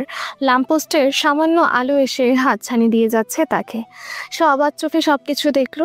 বুকের ওপর খুলে রাখা বই দেখেই বুঝলো সে পড়তে পড়তে ব্যালকনিতেই ঘুমিয়ে পড়েছিল। মিস রাকা, হেল্প মি প্লিজ, তুলুন আমায়। আবারও সেই কণ্ঠস্বর শুনতে পেল সে। রাকা চমকে উঠে দাঁড়ালো। মাথা ঘুরিয়ে এদিক ওইদিক তাকাতে ব্যালকনির রেলিং ধরা একজোড়া হাত দেখতে পেল। কে যেন তার ব্যালকনির রেলিং ধরে ঝুলে আছে। কে? ভয় পেয়ে কথা জড়িয়ে যায় মুখ বিবরে। ওপাশ থেকে শুনতে পাওয়া যায়, আমি সাদাব, এদিকে আসুন রাকা। নাম শুনেই লাফিয়ে উঠল রাকা। তড়িঘড়ি করে চেয়ার থেকে পা নামিয়ে ছুটে এলো সেই দিকে। রেলিংয়ের খুব কাছে যাওয়ার সাহস পেল না, কারণ বৃষ্টির পানিতে ভিজে গেছে জায়গাটা। আর ভেজা টাইলসের উপর পা দেওয়া মানে যে পিছলে পড়ার সম্ভাবনা শতভাগ নিশ্চিত বোধ করি, সেটা ভেবেই আর পা বাড়ালো না সে। সাদাব ব্যালকনির রেলিং ধরে ঝুলে আছে। দুহাতে রেলিং আঁকড়ে প্রাণপণে ডাকছে ওকে। হুট করে রাকা নামের মেয়েটাকে দেখার প্রবল বাসনা চেপে ধরেছিল তাকে। মেয়েটার মিষ্টি মধুর কণ্ঠস্বর শোনার জন্য আকুপাকু করছিল মন প্রাণ। কিন্তু আসতে গিয়েই যে এই বিপত্তি বাঁধবে তাই বা আর কে জানতো। একটু আগে আরেকবার বৃষ্টি হয়েছিল। ব্যালকনিতে দাঁড়িয়ে সে মুষলধারার অবিরাম ধারাপাত উপভোগ করছিল সাদাফও। হুট করেই রাকার কথা মাথায় এলো। এই মুষলধারার বৃষ্টিতে খুব করে মনে পড়ল সেই মেয়েটাকে। চটপট কল লাগালো ওর নাম্বারে, কিন্তু পাত্তা পাওয়া গেল না তার। এদিকে তার কণ্ঠ শোনার জন্য, তাকে দেখার জন্য রীতিমতো ঝড় উঠে গেছে মনের ভেতর। আনচান হৃদয় কিছুতেই কিছু বুঝতো না। অগত্যা বাইক ছুটিয়ে এখানে আসলো। রাকারা থাকে দোতলায়, রোড সাইড ব্যালকনি সহ, সেটাই নাকি ওর রুম। এ খবর সেদিন রাকা নিজেই বলেছিল। তাই কলিং বেল না টিপে বেশি বুদ্ধি খাটিয়ে পাঁচিল টপকানোর সিদ্ধান্ত নিল সাদাফ। ভালো মতো উঠলো পাঁচিলে, তারপর ধরতে গেল ব্যালকনির রেলিং। বৃষ্টিতে পিছল হয়ে পড়া পাঁচিল থেকে রেলিংয়ের দূরত্ব একটু বেশি, তাই পিছলে গিয়ে পড়ে যেতে নিল। কোনো মতে ঢাল হয়ে বাঁচিয়ে দিল ধরে রাখা রেলিং। তারপরে শুরু হলো রাকার উদ্দেশ্যে আকুতি। সাদাফ অসহায় চোখে রাকার মুখের দিকে তাকিয়ে আছে। মেয়েটা হয়তো এখনো বিস্ময়ের রেশ কাটিয়ে উঠতে পারেনি, অমন করে দাঁড়িয়ে আছে। কিন্তু তাতে তো লাভ হচ্ছে না সাদাফের। নিচে পড়া না যাওয়ার জন্য ধরে রাখা রেলিং থেকে হাত ফসকে যাবে যে কোনো সময়, আর পড়ে গেলেই শেষ, মান সম্মানের ফালুদা হয়ে যাবে। অমন হাবার মতো দাঁড়িয়ে থাকবেন না, প্লিজ আমাকে তুলুন, আমি পড়ে যাচ্ছি, হাত অসাড় হয়ে আছে আমার। হ্যাঁ হ্যাঁ তুলছি, থামুন আপনি। সম্বিত ফিরে পেয়ে ব্যস্ততা দেখা যায় রাকার ভেতর। নিজের অজান্তেই পা রাখে ভেজা টাইলসের ওপর। তাতে যে অসাবধানতায় নিজেই উল্টে পড়বে সেই হুঁশ তখন মাথায় নেই। সে তখন সাদাফকে তোলায় ব্যস্ত। অনেক টানা হ্যাচড়া করার পর, অনেক শক্তি ক্যালোরি খুইয়ে শেষ পর্যন্ত সাদাফকে ব্যালকনিতে তুলতে সক্ষম হলো রাকা। কিন্তু সেখানেও বাঁধলো আর এক বিপত্তি। সাদাফ তখন উঠে গেছে রেলিং থেকে, নিচে নামবে ঠিক তখনই হঠাৎ আছড়ে গেল রাকার। পড়ে না যাওয়ার জন্য দুজন দুজনার হাত ধরেছিল, কিন্তু কে জানতো হাত ধরে রাখলেই তার উল্টে পড়বে। রাকার যখন পা পিছলালো তখন সে টাল সামলাতে পারল না। ফলস্বরূপ নিজে তো ভুললই, সাথে সাদাফকে নিয়েই পড়ল। ও মা গো, কোমরটা বুঝি গেলই এবার। আর্তনাদ করে উঠল রাকা। ভয় পেয়ে তৎক্ষণাৎ মুখ চেপে ধরল সাদাফ। রাকা বিস্ময় বিমূঢ় হয়ে পড়ল। সাদাফ নিজেই বিস্মিত, হুট করে কিভাবে পড়ে গেল সেটাও এখনো বোধগম্য হলো না। কিছুক্ষণ পর সম্বিত ফিরে পেয়ে ঠিক হলো। দুজনে সাদাফকে টেনে তুলে ব্যালকনির ভেতর সোফায় বসিয়ে দিল রাকা। তার পাশাপাশি নিজেও বসলো। তখন কারো মুখে কোনো কথাই নেই, নীরবতায় কাটলো কিছুক্ষণ। একসময় মুখ খুলল রাকা নিজেই। খুব মৃদু স্বরে প্রশ্ন ছুড়ল, হঠাৎ এই সময় এমন করে এলেন যে? প্রশ্ন শুনে মাথা তুলল সাদাফ। ওর মুখপানে তাকিয়ে আবারও দৃষ্টি নত করলো। ওর মতো আস্তে আস্তেই বলল, কল দিয়েছিলাম, আপনি দেখেননি? একবার নয়, বেশ কয়েকবার। আপনি কলটা রিসিভ করলে তো আর আসতাম না। কথা শুনে অবাক হলো রাকা। তৎক্ষণাৎ রুমে প্রবেশ করে ফোনটা খুঁজল। চার্জ শেষ, পাওয়ার অফ হয়ে গেছে। সেজন্যই হয়তো সাদাফের কল তার কাছে আসেনি। ফোনটা চার্জে লাগিয়ে ব্যালকনিতে ফিরল রাকা। অপরাধীর মতন মাথা নিচু করে বলল, চার্জ ছিল না, অফ হয়ে গেছে। খুব ছোট্ট করে উত্তর করল সাদাফ।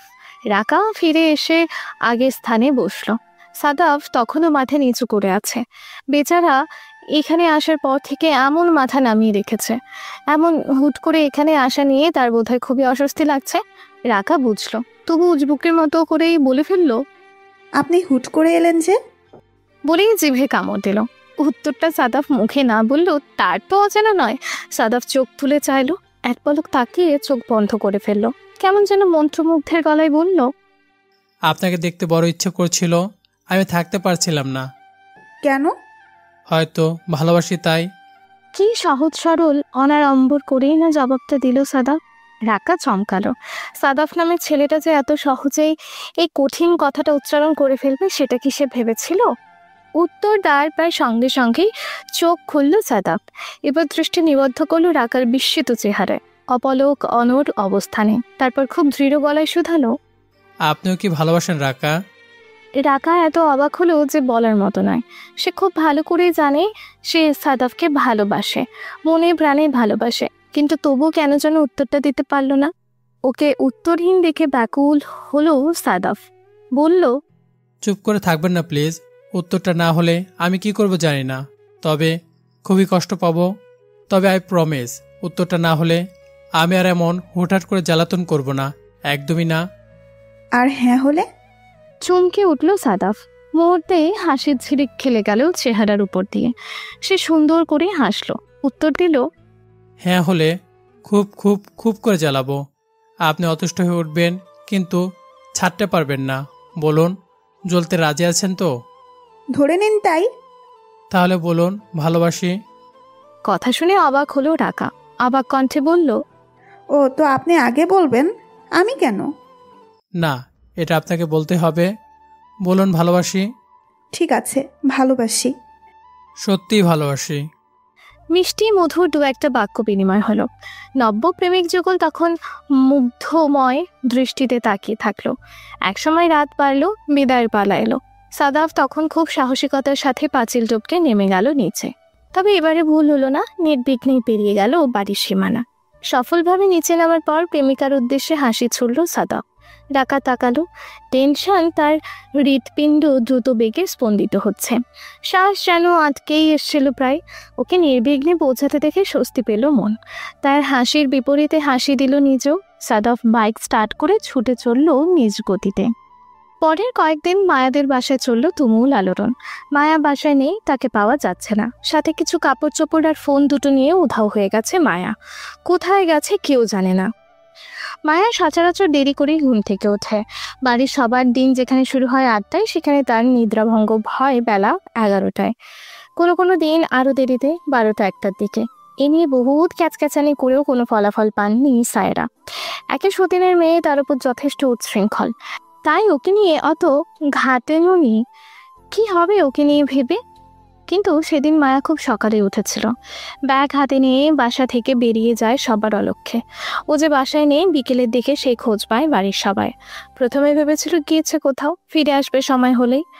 ও যে একগুঁয়ে মেয়ে, তাতে করে বাসা থেকে বের হয়ে কোথাও একা একা যাওয়া আসা ওর কাছে কিছুই না। কারো পারমিশন কিংবা কাউকে জানানোর প্রয়োজন পড়ে না সেখানে। কিন্তু 2 দিন পেরিয়ে গেল, তারপরও মায়া ফেলল না।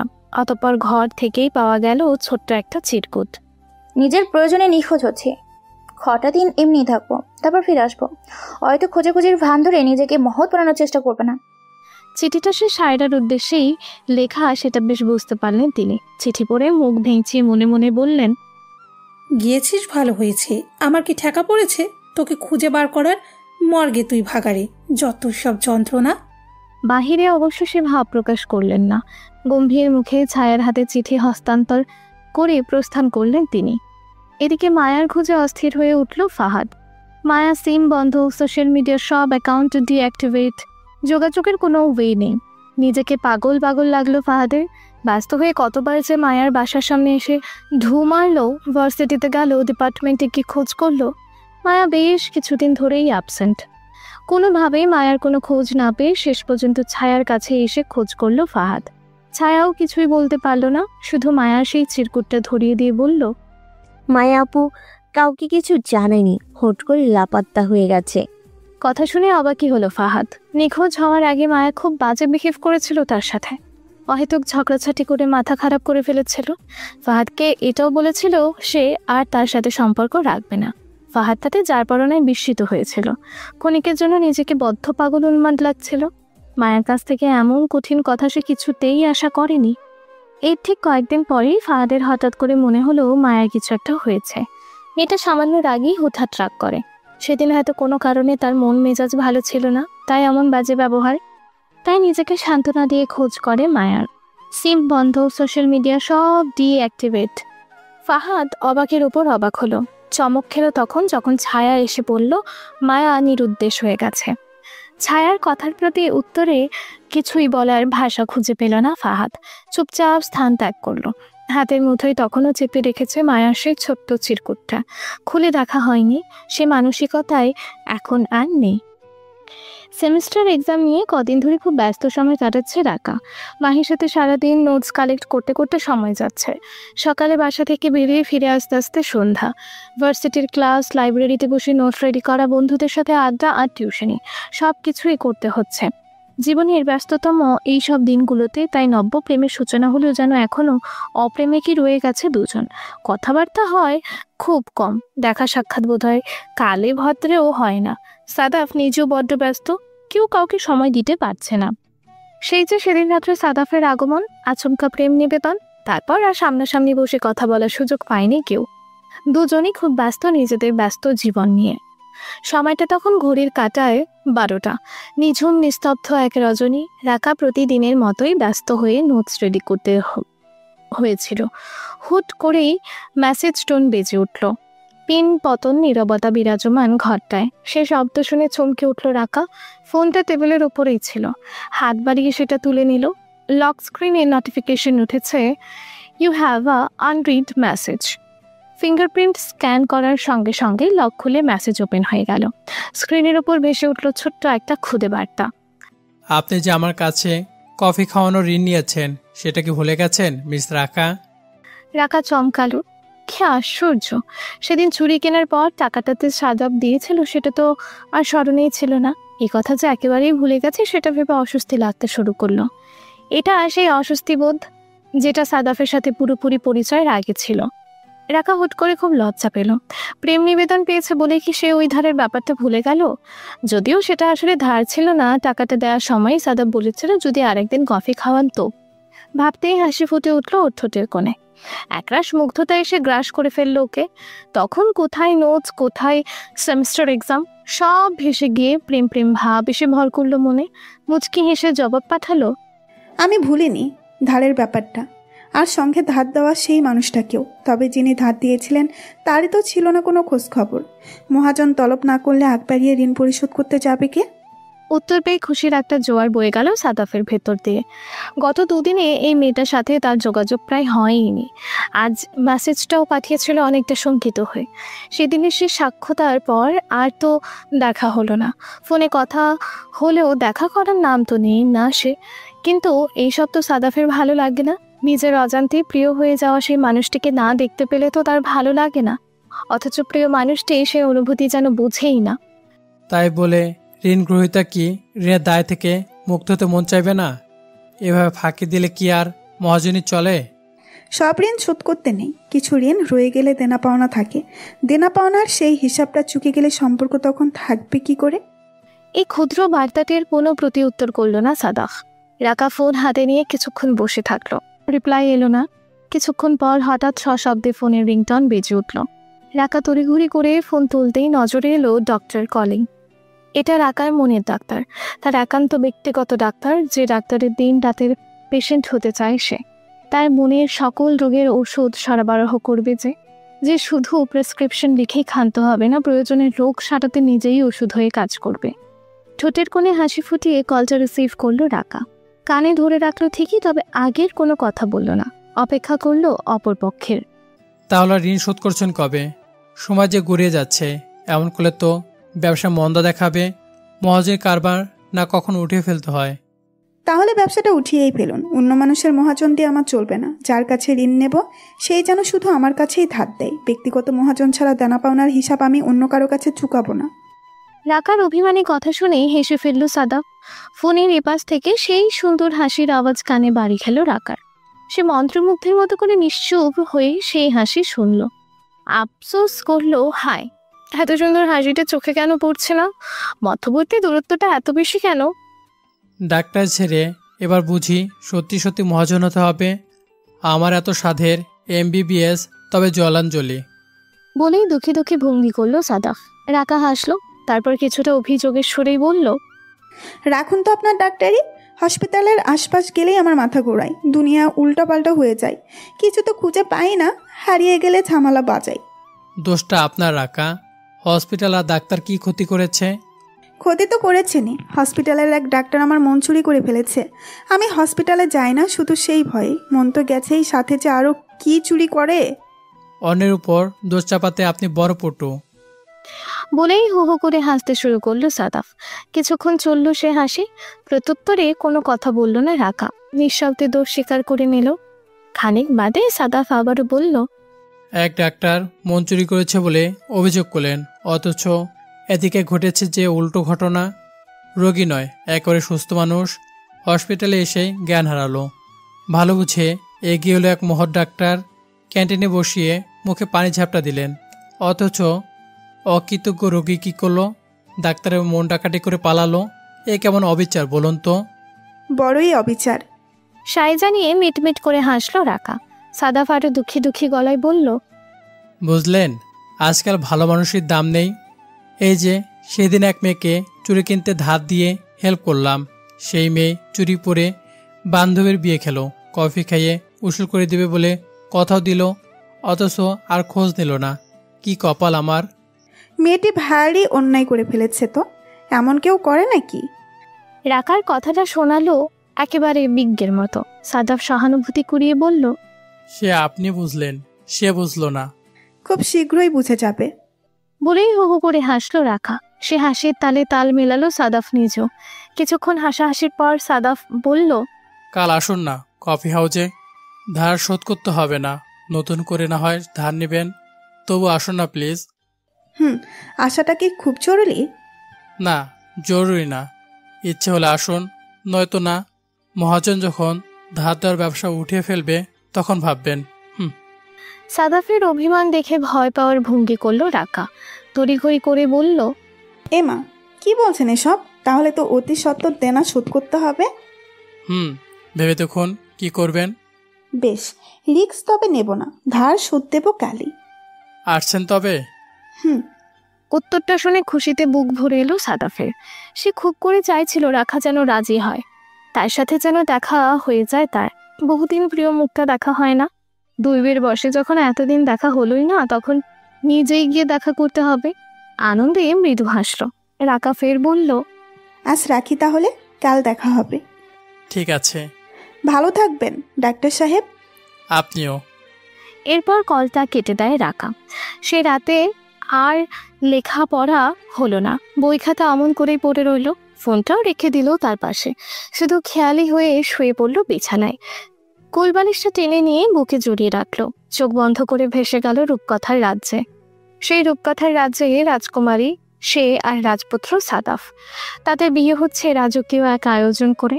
কল্পনাটা কি যে সুন্দর লাগছিল রাকার কাছে। সে মুগ্ধ হয়ে একের পর এক দৃশ্যপট কল্পনা করে যেতে লাগলো। সব কল্পনাই আগের চেয়েও সুন্দর, প্রেমময় লাগে, ভালো লাগে ওর কাছে। এমন করে ভাবতে ভাবতেই একসময় ঘুমিয়ে পড়ল রাকা। পরদিন আর ভার্সিটিতে গেল না রাকা। বেশ বেলা করে ঘুম থেকে উঠল, উঠে কাপড় হাতে নিয়ে গোসলে ঢুকে গেল। হালকা কুসুম গরম পানিতে গোসল সেরে বেরিয়ে এলো সাদাফের দেওয়া সেই শাড়িটা পরে। হেয়ার ড্রায়ার দিয়ে শুকিয়ে নিল চুলগুলো। আয়নার সামনে দাঁড়িয়ে সাজলো কিছুক্ষণ। চোখে কাজল দিল, ঠোঁটে হালকা করে লিপস্টিক, মুখে সামান্য একটু পাউডারের পাফ লাগিয়ে চুল আঁচড়াতে ব্যস্ত হলো। সিথির এক পাশ দিয়ে কিছু চুল নিয়ে ছিঁড়ল, একটা বিনুনি পাকালো। ক্লিপের সাহায্যে বেনিটা কানের পিছে বেঁধে ছেড়ে দিল সব চুল। রাকা দর্পণে নিজের প্রতিচ্ছবি দেখল। কি সুন্দর যে লাগছিল তাকে। নিজের সৌন্দর্যে নিজেই মুগ্ধ হয়ে গেল। রুম থেকে বেরিয়ে মায়ের উদ্দেশ্যে ছুটল। মিসেস পারভিন চাকুরিজীবী মানুষ, সর্বদাই ব্যস্ত। অন্যান্য দিন এতক্ষণে অফিস চলে যান, আজ যাননি, যাওয়ার জন্য তৈরি হচ্ছেন। রাকা দরজায় দাঁড়িয়ে ডাকলো, আম্মু। মিসেস পারভিন ফিরে তাকালেন। মেয়েকে এমন করে সাজতে দেখে অবাক হয়ে বললেন, কিরে, সকাল সকাল সাজগোজ করে কই যাচ্ছিস? ভার্সিটিতে প্রোগ্রাম আছে কেন? আগে তো বলিসনি। না আম্মু, ভার্সিটিতে না, আমি অন্য জায়গায় যাচ্ছি, দরকার আছে একটু। তুমি বলো তো আমাকে কেমন লাগছে? ডাকার কথা শুনে সন্দিহান চোখে তাকালেন মিসেস পারভিন। মেয়ের মতিগতি তার ভালো ঠেকছে না। সেজে গুজে কই যায় সে? সরু চোখে তাকিয়ে প্রশ্ন ছুড়লেন, ঠিক করে বলতো কই যাস? প্রেমিক টেমিক জুটিয়ে ফেলেছিস নাকি? সত্যি করে বল কিন্তু। মায়ের কণ্ঠস্বর শুনে হঠাৎ সশব্দে হেসে উঠল রাকা। কাছে এসে মায়ের গলা জড়িয়ে ধরল, আহ্লাদি গলায় বলল, প্রেমিক জুটিয়ে ফেললেই হবে না তোমায়, বলবো না, একেবারে বিয়ের আগে বলবো। আমাকে না বলিস নাই, কিন্তু একা একা কোনো ঝামেলা পাকাস না যেন। তোর দাদা বাড়ির লোকজনকে তো চিনিস, নিয়মে একেবারে কট্টর। ভেবে চিন্তে করিস যা করবি। ধুর, এখনই অত সব ভাবছো কেন তুমি? ওসব ভাবনায় এখনো সময় আসেনি। তার চেয়ে তুমি আমায় দেখে বলো তো কেমন লাগছে আমাকে। সুন্দর না? সুন্দর, এদিকে আয় তো। বলেই মেয়েকে টেনে নিজের সামনে দাঁড় করিয়ে দিলেন। ডাকাত চোখের নিচ থেকে সামান্য পরিমাণ কাজল আঙুলের ডগায় নিয়ে লাগিয়ে দিলেন ওর কানের পিছে। রাকা অবাক হলো, মায়ের দিকে তাকিয়ে বলল, এটা কি হলো? এটাকে বলে নজর কাটা দেওয়া। বাইরে যা এখন, কেউ নজর লাগাবে না আমার মেয়ের ওপর। রাকা হাসলো তার মায়ের কথা শুনে। মিসেস পারভিনের মতন আধুনিকা প্রগতিশীল একজন নারীর মুখে কিনা এই কুসংস্কার, মেয়ের জন্য নজর কাটা। রাকা হাসতে হাসতে বেরিয়ে এলো ঘর ছেড়ে। বেরোতেই নজরে পড়ে ওর ছোট্ট ভাই রাইসুল আসছে। ওকে দেখে সে ভ্রু বাঁকিয়ে বলল, কিরে পেদনি, এত সাজ্জিস কেন? বিয়া লাগছে নাকি? রাকা বিরক্ত হলো। রাইসুল নামে তো ছোট্ট ওই ভাইটা একেবারে বদ্দের হাড্ডি। ওকে তো পাত্তা দেয় না, উল্টো বদমাইশি করে। রাকা ঝাঁঝ দেখিয়ে বলল, বিয়ে করি আর যাই করি, তুই সত্য সকাল সকাল তোর প্যাচাল শুনতে ভালো লাগছে না, সর সামনে থেকে। বলেই ওকে ঠেলে সরিয়ে নিজের ঘরের দিকে পা বাড়ালো। রাইসুল কুঞ্চিত ভ্রু আরও কুচকে রেখে তার মায়ের উদ্দেশ্যে হাঁক ছাড়ল। আম্মু দেখেছ, তোমার মেয়ের মনে রং লাগছে, শাড়ি পরে দেখো বাইরে যাচ্ছে। আম্মু।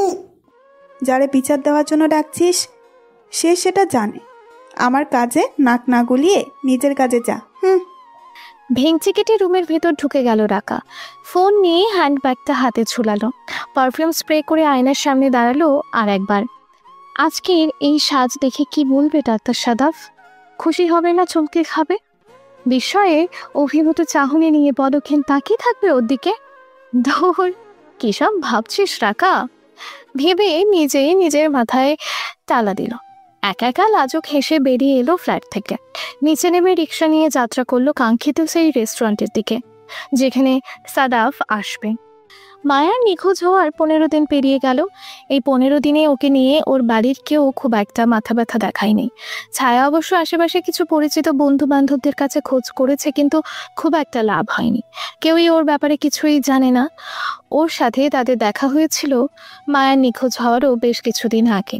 তাই মায়া হঠাৎ করে কি করে কোথায় হারালো কে জানে। বাধ্য হয়েই আশা ছেড়েছে ছায়া। ফাহাদ খুঁজছে, কিন্তু পায়নি। যে নিজ থেকে হারায় তাকে খুঁজে পাওয়া যায় না, কারণ তাকে খুঁজে পাওয়ার মতন সমস্ত উপায় যে বন্ধ করেই হারায়। প্রথম দিকে খুব টেনশনে ছিল ফাহাদ। মায়ার কি হলো না হলো ব্যাপারগুলো খুব দুশ্চিন্তাগ্রস্ত করে ফেলতো ওকে। কিন্তু আজকাল আর তা হয় না। অনুভূতিগুলো কেমন যেন ফিকে হয়ে আসছে। নিজের ব্যস্ত জীবনের ভারে নুয়ে পড়ে কোথায় এসে মায়ার খোঁজ নেয়, আর কোথায় কি করে। তারপরও ব্যস্ত জীবনের কোনো এক ফাঁকে কোনো এক অবসরে হুট করেই মনে পড়ে যায় মায়াকে। শত হোক ভালোবাসার মানুষ, কি করে তাকে ভুলে থাকা যায়।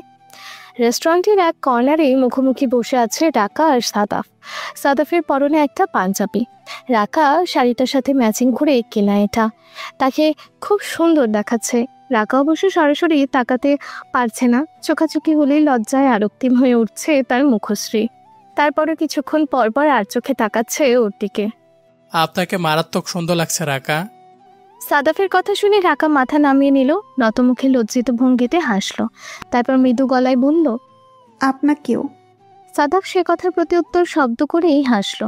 তারপর বলল, রংটা আপনাকে মানাবে ভেবেছিলাম, কিন্তু এত মানাবে ভাবিনি। সত্যি বলছি, আপনাকে ভয়ঙ্কর সুন্দর দেখাচ্ছে। আমার এই মুহূর্তে কি ইচ্ছে করছে জানেন? হঠাৎ টেবিলের দিকে ঝুঁকে এসে কথাটা বলল সাদাফ। রাখা উজপুক মার্কা চাহনি নিয়ে বলল, কি? উত্তরটা বলার আগে আরও একটু ঝুঁকে এলো সাদাফ। চারপাশে চোখ বুলিয়ে দুষ্ট ভঙ্গিতে বলল, ইচ্ছে করছে আপনাকে বিয়ে করে ফেলি। আপনিও সেজেগুজে রেডি হয়ে আছেন, আর আমিও। চলুন না বিয়েটা সেরে ফেলি। রাখা ভরকে গেল। সাদাফ হঠাৎ এই কথা বলবে সেটা আশা করেনি। বুঝতে পেরে লজ্জায় চোখ নামিয়ে নিল। ওর অবস্থা দেখে হো হো করে হেসে উঠল সাদাফ। মেয়েটাকে লজ্জা দিতে পেরে সে চরম আনন্দিত। হাসতে হাসতে বলল, আমি ভেবেছিলাম আপনার আতঙ্কিত চেহারাটা খুব বেশি সুন্দর, কিন্তু আজ মনে হচ্ছে না। আর অক্তিম লজ্জা রাঙা এই আপনিটা শতগুণ সুন্দর। রাকা চুপ করে থাকলো। কিছুক্ষণ পর সাদাফও চুপ করলো। নীরবতায় কাটলো কিছুটা সময়। তারপর আবারও কথা শুরু হলো। নতুন নতুন দু একটা প্রসঙ্গে কথা বলল তারা। তবে প্রত্যেকটা কথার রেশ টেনে শেষ পর্যন্ত সাদাফ এসে রাকাকে লজ্জায় ফেলছে। রাকা কি করবে বুঝে উঠতে পারছে না। সাদাফ যে এমন ফাজিল জাতের ছেলে তা তো জানা ছিল না ওর। একসময় খানিকটা রেগে উঠেই বলল, তুমি কি চুপ করবা একটু? আমাকে লজ্জা দিয়ে কি লাভ হচ্ছে তোমার? সাদাফ চমকিত হয়ে তাকিয়ে থাকলো। রাকার মুখে তুমি সম্বোধনটা শুনে মূলত তার এই বিস্ময়। রাকা তাকে তুমি করে ডাকছে। আপনার মুখে তুমি ডাকটা তো ভারী মানায়। নিজের ভুলটা বুঝতে সময় লাগলো রাকার। ভুলবশত রেগে উঠে সাদাফকে তুমি সম্বোধন করে ফেলেছে ভেবেই আর একবার লজ্জা পেয়ে মাথা নোয়ালো সে। অপরাধী কণ্ঠে বলল, ভুল হয়ে গেছে। তুমি কি আবার আপনিতে উঠতে চাইছো? দেখো, ওইটি হচ্ছে না। ভুল করেই হোক আর ইচ্ছে করেই হোক, একবার তুমি বলেছ মানে এখন তোকে তুমি ফাইনাল। তুমি বলেই রাখবে, তুমিও আর আমিও, বুঝেছো? নয় হ্যাঁ। নাও শুরু করো তো। আরেকবার ডাকো তুমি বলে। ডাকো ডাকো। সাদাফ জবরদস্তি শুরু করে। রাকা মৃদু স্বরে জবাব দেয়, এত তাড়াতাড়ি কি করে হয়? আর একটু সময় দিলে ভালো হতো না? হুম, কোনো সময় নেই, এখনই বলো। বলো বলছি। রাকা ভীত চোখে তাকায়। তারপর হঠাৎ কোথা থেকে যেন খুব সাহস আসে তার। আবেশে চোখ বন্ধ করে এক নিঃশ্বাসে বলে ওঠে, ডাক্তার সাহেব, তোমাকে ভালোবাসি। সাদাফের মনে তখন সে ভালো লাগার আবেশ এসে ছুঁয়ে গেছে। সেই মুগ্ধ চোখে তাকিয়ে থাকে তার প্রেয়সীর দিকে। কি অদ্ভুত সুন্দরী না লাগলো মেয়েটার মুখে তুমি সম্বোধনটা, আর তার বলা সেই শব্দ ভালোবাসি। সময়ের স্রোত প্রবাহে পেরিয়ে যায় 2.5 মাস। এই 2.5 মাসে অনেক কিছুরই পরিবর্তন হয়েছে। সম্পর্কের উন্নতি হয়েছে রাকা সাদাফের, আর মায়ার বিরহে স্থিতিশীল হয়ে গেছে ফাহাদ। তাদের সম্পর্কের কোনো কিছুই হয়নি, তবে ভেতরে ভেতরে মায়ার জন্য টানটা ফাহাদ অনুভব করত, সেটা কেমন যেন কমে যাচ্ছে। অনুভূতির জায়গাগুলো ফিকে হয়ে উঠেছে। ব্যাপারটা বুঝতে পারছে না ফাহাদ। সে মায়াকে ভালোবাসে, খুব বেশি ভালোবাসে, কিন্তু তারপরও এমন কেন হচ্ছে? মায়া নিখোঁজ। ফাহাদ তাকে খুঁজলো, ভালো করেই খুঁজলো। প্রথম কিছুদিন ওকে ছাড়া অস্থির লাগলো, পাগল পাগল মনে হলো নিজেকে। তারপর হঠাৎ নিজের ব্যক্তিগত জীবন নিয়ে একটা ব্যস্ততা চলে এলো ওর। সেই ব্যস্ত জীবনে নিজের পড়ালেখা, ভবিষ্যৎ, কেরিয়ার নিয়ে চিন্তা ছিল। মায়া তো ছিল না। আচ্ছা, সে কি মায়াকে ঠকাচ্ছে? সে কি আসলেই মায়াকে ভালোবাসে? বুঝে উঠতে পারছে না। কথাগুলো ভাবতে ভাবতে আনমনেই হেঁটে যাচ্ছিল ফাহাদ। ফুটপাত ধরে এলোমেলো ভঙ্গিতে হাঁটছিল। হঠাৎ পেছন থেকে কে যেন এসে জড়িয়ে ধরল তাকে। দুহাতে আঁকড়ে ধরল তার বুক। টের পেল পিঠের উপরে মুখ গুজে ফেলেছে কেউ। ফাহাদ চমকালো। কে এটা? হুট করে এসে তাকে কেন জড়িয়ে ধরল? প্রচণ্ড বিব্রত বোধ করল ফাহাদ। সে বুঝতে পারছে না তার সাথে কি হচ্ছে। ভরা রাস্তায় তাকে কেন কেউ জড়িয়ে ধরবে? কি আশ্চর্য! এই, কে আপনি? ছাড়ুন, ছাড়ুন। ফাহাদ জোর করে মেয়েটার হাতের বাঁধন থেকে নিজেকে মুক্ত করে ফেলে। মেয়েটা অবাক হয়। ফাহাদ বিরক্ত হয়ে ঘুরে তাকালে নিজেও চমকে ওঠে। মায়া দাঁড়িয়ে। 2.5 মাসে কারো চেহারা পরিবর্তন হওয়ার কথা না, কিন্তু মায়ার চেহারা পরিবর্তন হয়েছে। তার ডাগর ডাগর সুন্দর দুটি চোখের নিচে জমেছে কালো কালির স্তর। মুখটা কেমন ক্লান্ত দেখাচ্ছে। ওকে দেখেই ফাহাদ আরেকবার চমকালো। মায়া, তুমি? চেহারা একই হাল করেছো। এতদিন কোথায় ছিলে তুমি? আর এমন লাগছে কেন তোমাকে? ফাহাদ হড়বড় করে প্রশ্নের পর প্রশ্ন করতে থাকে। মায়া উত্তর দেয় না। কেমন যেন নয়নে চেয়ে থাকে ফাহাদের জিজ্ঞাসা মুখপানে। একসময় ফাহাদ চুপ করে। মায়ের ক্লান্ত চেহারার দিকে তাকিয়ে নরম গলায় বলে, তুমি কথা বলছো না কেন মায়াবিনী? কি হয়েছে তোমার? আমাকে বলবে না? এতক্ষণ পর একটি প্রশ্নের জবাব দেয় মায়া। কিয়ৎক্ষণ ফ্যাল ফ্যাল করে তাকিয়ে থেকে মাথা নাড়ায়। ফাহাদ চারপাশে তাকায়। রাস্তায় দাঁড়িয়ে দাঁড়িয়ে এতক্ষণ এত সব কিছু করছিল তারা। এটা উচিত হয়নি। এত সব পথচারীদের মাঝে প্রশ্নের পর প্রশ্ন করা ঠিক হয়নি। সে হাত বাড়িয়ে মায়ার হাত ধরে। মায়া কিছু বলে না। তারপর ওরা এগিয়ে যায় একটি নির্জন স্থানের উদ্দেশ্যে। পাশাপাশি হাঁটছিল রাকা সাদাফ। একটু আগেই একটা রেস্টুরেন্ট থেকে বেরিয়ে এলো ওরা। এখন চলছে নিরিবিলি হেঁটে প্রেম আলাপন। ওরা একটু ফাঁকা ফাঁকা জায়গায় হাঁটছে, দুজনেই চুপচাপ। হঠাৎ নীরবতার সুতো ছেদ করে রাকা বলল, আমি আগামীকাল গ্রামে যাচ্ছি, দাদু বাড়িতে, পাবনায়। হঠাৎ সেখানে? নিচের দিকে তাকিয়ে প্রশ্ন ছড়ে সাদাফ। রাকাও রাস্তার দিকে তাকিয়ে মৃদুস্বরে জবাব দেয়, এমনই, এক্সাম শেষ হলে এখন ফাঁকায় আছি, তাই ভাবলাম যাই একটু ওই দিকটাই। অনেকদিন ধরে যাওয়া আসা হয় না। ও, কিন্তু যেতেই হবে, না গেলে? কি যে বলো না তুমি, সেই কতদিন ধরে ওদিকে যাওয়া হয় না। বাড়িতে দাদা দাদি, চাচু চাচি কতজন আছে না, ওদের সাথে দেখা হয় না কতদিন। এবার সুযোগ হয়েছে, যাব না বলছো? বুঝতে পারছি। কথাটা বলেই চুপ হয়ে গেল সাদাফ। রাকা তিক্তভাবে। মেয়েটা অনেকদিন তাদের গ্রামের বাড়ি যায় না। কত স্মৃতি আছে না সেখানে।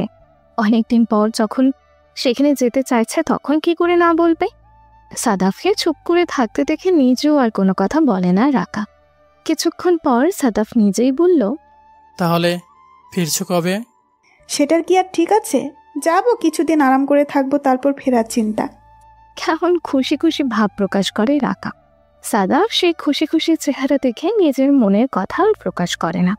শুধু মেয়েটার মুখের সেই হাসির জন্যই যেন সে তার হাজারো না বলা কথা অব্যক্তই রাখতে পারবে। তার কাছে সব থেকে বড় যেন এই মেয়েটার খুশি, মেয়েটার হাসি মুখ।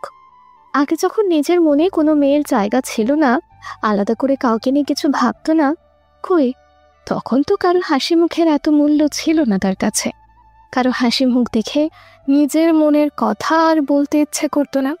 মনে হতো না এই হাসিটাই সবচেয়ে দামি। তাহলে এখন যে এই রাকা নামের মেয়েটার জন্য তার এত অনুভূতি, এইটা কেন? এটাই কি তবে ভালোবাসা? নিজের ভাবনা দেখে নিজেই হেসে উঠল সাদাফ। হালকা শব্দ করে হাসল। রাকা অবাক হয়ে তাকিয়ে বলল, কি হলো, হাসছো যে? না, কিছু না, এমনি। সাদাফ মাথা নাড়িয়ে জবাব দিল। রাকার সন্দিহান চোখে তাকাতেই সাদাফ হাসে। ওর নাক টেনে দিয়ে বলে, বললাম তো কিছু না। অত ভাবছো কেন তুমি? না, কিছু না। এরপর আর কোনো কথা বলে না কেউ। হাঁটতে হাঁটতেই এগিয়ে এসে রাকার জন্য রিক্সা ঠিক করে সাদাফ। রাকা উঠে বসতেই ওর হাতে গুজে দেয় ছোট্ট একটা চিরকুট। রাকা অবাক চোখে তাকিয়ে কিছু বলার আগেই দ্রুত হেঁটে প্রস্থান করে সেখান থেকে। রিক্সা এগিয়ে চলে। কাগজের ভাঁজ খুলে মেলে ধরে রাকা। তোমারই যেন ভালোবাসি আছি শতরূপে শতবার, জনমে জনমে যুগে যুগে অনির্বার। কবিতাটা রবীন্দ্রনাথের। রাকা সেটা জানে। তারপরে কবিতার এই ক্ষুদ্র অংশটা দেখে রাকার খুব ভালো লাগলো। মনে হলো কথাগুলো যেন সাদাফের নিজেরই। মুগ্ধতার আবেশে প্রাণ জুড়িয়ে গেল ওর। সাদাফের ব্যক্তিত্বের ওপর আরও একবার প্রেমে পড়ল। ছেলেটা যে এত চমৎকার করে অনুভূতির বার্তা সাজায় কি করে, সেটাই ভেবে পায় না। কি অদ্ভুত সুন্দর তার ভালো লাগা, ভালোবাসার বার্তা। তুমি এতদিন কোথায় ছিলে মায়া? রেস্টুরেন্টের নিরিবিলি এক কর্নারে বসে মায়াকে উদ্দেশ্য করে প্রশ্নটা করে ফাহাদ। মায়া নিশ্চুপ ভঙ্গিতে তাকায়, উত্তর করে, সিলেটের একটা প্রত্যন্ত গ্রামে। সেখানে কেন? একটু দরকার ছিল তাই। কিন্তু তোমার ফোন বন্ধ ছিল কেন? তুমি জানো আমি কতবার কল করেছি? ওখানে নেটওয়ার্ক খুব বাজে অবস্থা, ঠিকমতো কল যায় না, তাই সিম বন্ধ করে ফেলেছিলাম। তাই বলে একটা বার যোগাযোগও কি করা যেত না? একটা খোঁজও কি দিতে পারতে না তুমি আমায়? ফাহাদকে উদ্ভ্রান্তের মতো লাগে। মায়া আগের মতোই নিস্তেজ ভঙ্গিতে তাকালো। ফাহাদ অবাক হয়ে খেয়াল করলো মায়ার চাহনিটা কেমন যেন নিষ্প্রাণ, কেমন যেন অস্বাভাবিক লাগছে ওর দৃষ্টিতে। আশ্চর্য, ক্লান্ত আর নিস্তেজ।